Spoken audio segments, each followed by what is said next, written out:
Agora, deixa eu falar para você. Você sabe que nesse tempo de pandemia trouxe assim um alerta especial para todas as pessoas do mundo, para o mundo inteiro, na verdade, mas principalmente para quem já convive com outras doenças. Outras doenças fizeram acarretar outras doenças e outras doenças.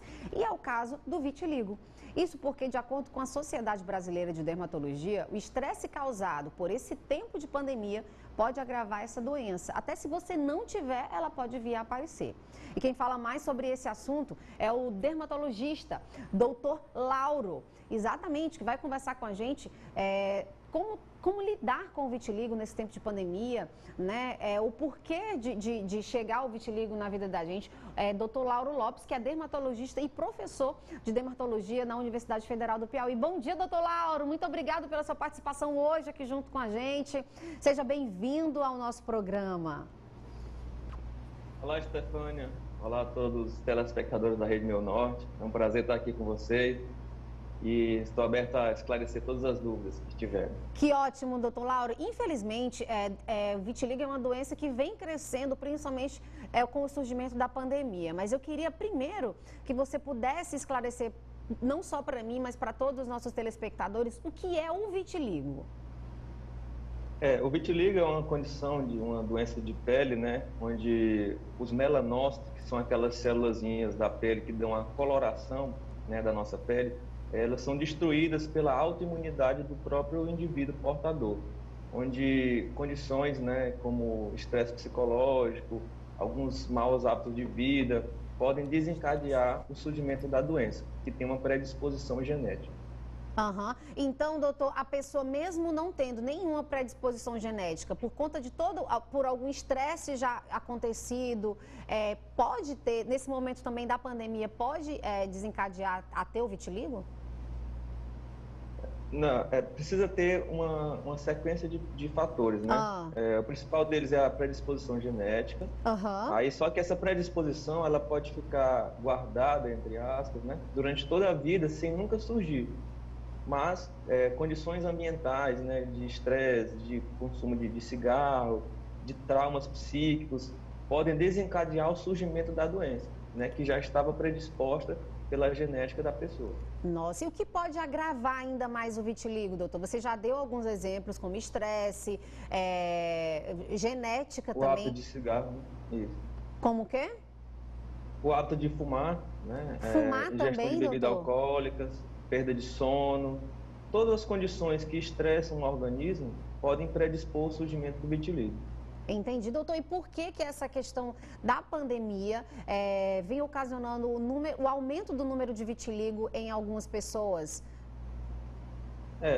Casa com essa questão que a gente estava falando do estresse psicológico, né? A pandemia trouxe muitas incertezas, né? As pessoas ficaram muito angustiadas, ansiosas dentro de casa, muitas perderam parentes, tiveram traumas psíquicos. Então essas condições, né, de vida nova que a gente está vivendo, né, acabaram por desencadear muitas doenças de pele que têm essa ligação direta com o sistema nervoso, com o sistema psicológico da pessoa. Então, o vitiligo faz parte desse contexto aí. Entendi, doutor. E como é o diagnóstico, doutor, do vitiligo? Como é o diagnóstico e o tratamento também, né, para esse tipo de doença?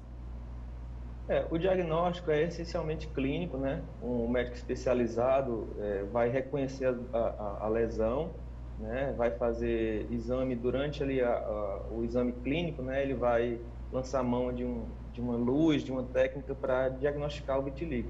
Mas se mesmo assim tiver dúvida, pode ser feito a biópsia de pele, com exame histopatológico, que também contribui para esse diagnóstico. E também fazemos a imunistoquímica para detectar, né, se as células estão ali presentes, estão sendo danificadas pela autoimunidade. E a questão do tratamento, né, existem várias modalidades, dependendo do grau do vitiligo.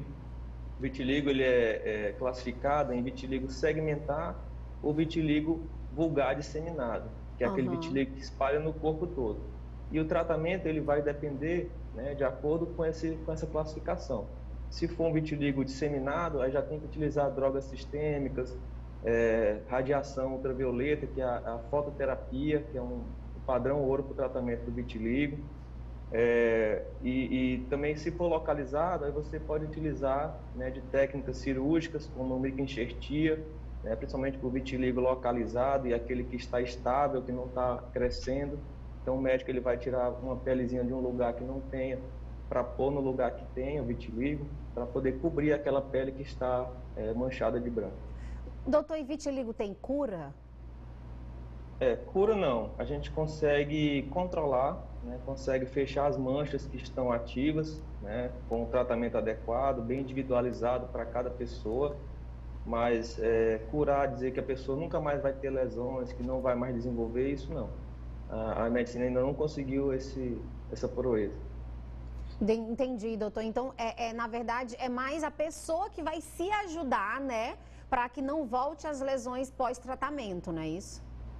Exatamente. A pessoa vai seguir todo aquele tratamento, a gente, muito provavelmente vamos conseguir pelo menos amenizar as lesões, né? Diminuir o tamanho, deixar mais restrito algumas áreas, e a pessoa vai cuidando de uma forma disciplinada e contínua, né? Uma principal orientação que a gente dá durante a consulta é isso. A gente precisa muito do apoio e da disciplina do paciente para conseguir um resultado efetivo, né? Que é exatamente esse de controlar as manchas, deixar o menor possível. Muitas vezes a gente consegue fechar totalmente o vitiligo, mas não garante que ele não vá voltar em outros lugares ou no mesmo lugar que já apareceu. Entendi, doutor. E a gente tem pergunta de telespectador, doutor. Estefânia, doutor, eu percebi manchas na minha pele e eu queria saber como que posso saber se é vitiligo ou não. A primeira coisa, ela deve procurar um médico dermatologista, né, especialista da Sociedade Brasileira de Dermatologia, que é o especialista mais indicado para fazer esse diagnóstico, né? Porque muitas manchas brancas não são vitiligo. Existem muitas outras condições de pele que também cursam com manchas brancas, como o próprio pano branco, que é muito comum. Já Exatamente, é isso que eu já ia perguntar para você, doutor. Esse pano branco que é muito comum, né? Exatamente. Muita gente confunde com vitiligo. Só que o médico especialista, ele sabe diferenciar bem entre uma condição e outra. Entendi. Doutor, alguma outra doença dermatológica que a gente tenha, ela pode se encadear para vitiligo, como alguma dermatite, alguma outra coisa do tipo? Porque a dermatite, eu digo porque eu tenho dermatites, né?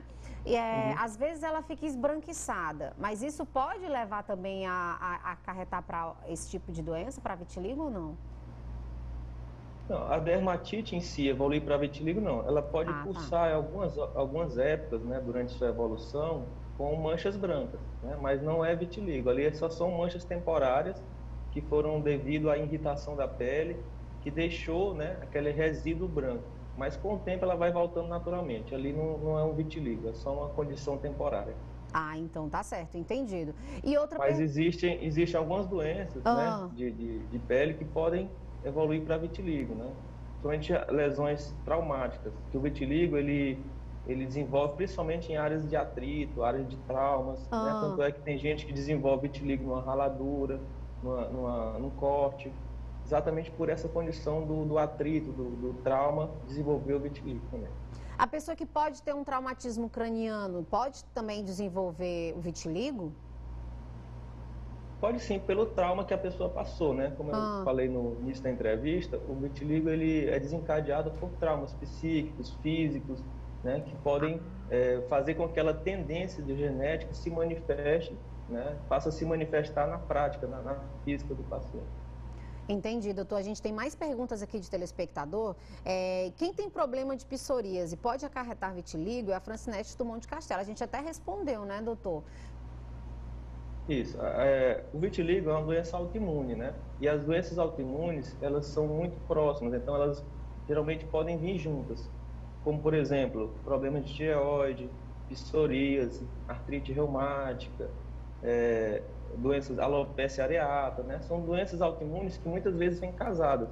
Então, uma pessoa que tem psoríase tem uma maior tendência para ter vitiligo, mas não quer dizer que ela vá ter, né? Mas que ela tem uma predisposição para outras doenças autoimunes. Isso sim. Entendi, doutor. A gente tem mais pergunta aqui. Tem uma pessoa que me enviou aqui no meu celular perguntando se exposição a toxinas em excesso pode causar vitiligo. Que toxinas são essas? Sim, ela entra naquela condição do cigarro, por exemplo, né? Que a nicotina é uma toxina, né? e ela pode desencadear o vitiligo, né? Tudo que é maléfico para o organismo, que causa estresse, ele pode desencadear o vitiligo. Entendi. Uma pergunta aqui sobre a nossa telespectadora perguntando o que causa o vitiligo. A gente já até comentou também, mas ela pode não ter... A causa em si do vitiligo, ela não é bem esclarecida, né? Ainda é duvidosa. O que a gente sabe é esses fatores que a gente falou, né? Que é uma condição genética, né? Que predispõe a uma doença autoimune e que essa doença autoimune se manifesta, né? Por traumas, por estresse, né? Foi o que a gente conversou. Doutor, muitas pessoas também podem estar confundindo o vitiligo com a manchinha branca, às vezes também com problemas de câncer de pele, né? Mas é indicado realmente que procure um médico e não faça em casa algum autoexame. Ou tem algum autoexame para se fazer em casa? O que a gente recomenda é que se a pessoa notar, né, qualquer disfunção na pele, né, como essa perda de coloração localizada ou disseminada, o ideal é ela procurar logo um especialista para fazer esse diagnóstico. E quanto mais precoce for esse diagnóstico, melhor. Mas sem criar paranoia, sem a pessoa ficar estressada antes do tempo, né? Ela notou aquela manchinha, ela já procura o médico com calma, faz o diagnóstico, faz o tratamento adequado e sem estresse. Entendi, doutor. Então, mais uma pergunta. A gente está tendo muita pergunta, doutor. Realmente é um problema que causa um certo espanto nas pessoas, né? Porque as pessoas vão imaginar, meu Deus, o vitiligo vai tomar conta do meu corpo, e já lembra de quem? Do Michael Jackson, né? Que foi um famoso, não só ele, mas como muitas outras pessoas famosas, modelos, tem vitiligo, né? E aí as pessoas acabam... E tem mais uma pergunta aqui, doutor. Eu tenho um problema de depressão e tomo remédios controlados. Eu posso ter vitiligo? Sim, a depressão, né, é uma condição que predispõe ao surgimento do vitiligo. Se ela tiver uma tendência genética e essa depressão estiver desmedida, descontrolada, né, estiver em crise, ela pode sim ocasionar o desenvolvimento do vitiligo. Entendi, doutor. Doutor, a gente tem muita pergunta, infelizmente a gente não vai conseguir responder todas as perguntas, né? Mas eu queria que você encerrasse trazendo uma dica, assim, na verdade, dando um esclarecimento para as pessoas sobre o vitiligo em si, né? Como se precaver, já que um dos grandes fatores é essa questão relacionada a estresse, depressão também, né? Isso, a gente sempre recomenda, né, bons hábitos de vida, que começa com uma boa nutrição, uma boa condição de sono, levar a vida da melhor forma possível, né? Praticar atividade física, atividades lúdicas, né? A pessoa tem que procurar ser feliz, né? Isso aí é a principal coisa para você prevenir não só o vitiligo, como várias outras doenças, né? Tireoide, essas outras doenças autoimunes que eu citei, né? Saúde cardíaca, saúde mental. Então, tudo se baseia em como você está levando sua vida, né? Como você está praticando, né, os bons hábitos na sua vida. É verdade, doutor. Muito obrigada, doutor. Gente, se você quer esclarecer mais alguma dúvida, vai lá no Instagram do doutor, tá certo? É Lauro RSL, tá certo? Você pode ir lá seguir o Instagram do doutor. Não é uma consulta, vamos deixar claro, né, doutor? São só alguns esclarecimentos aí.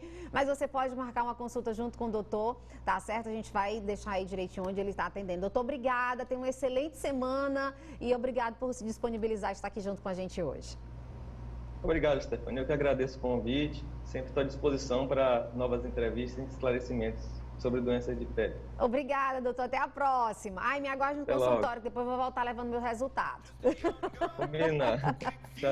Tchau, doutor. Bom, gente, vocês viram aí, né, gente? Olha, isso leva muito a entrevista que a gente teve semana passada com a Ed Camila, né?